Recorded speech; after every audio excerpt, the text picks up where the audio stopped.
नमस्कार. दारूमुळे हजारो घरं, हजारो परिवार उद्ध्वस्त झाल्याच्या बातम्या किंवा विविध व्हिडिओ म्हणजे दारूपोटी शेती विकून टाकली, दारूमुळे एकूण एकाचा खून केलेल्या सुद्धा व्हिडिओ आपल्या समोर आलेले असेल. आता तुम्हाला एक प्रश्न नक्की पडतो की दारूबंदी का होत नाही, सरकार दारूबंदी का करत नाही?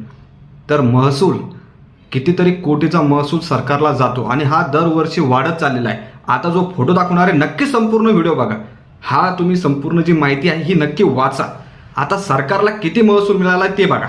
2020 ते 2021 दरम्यान 15,078 कोटी एवढा महसूल मिळालेला आहे, हा आकडेवारीनुसार.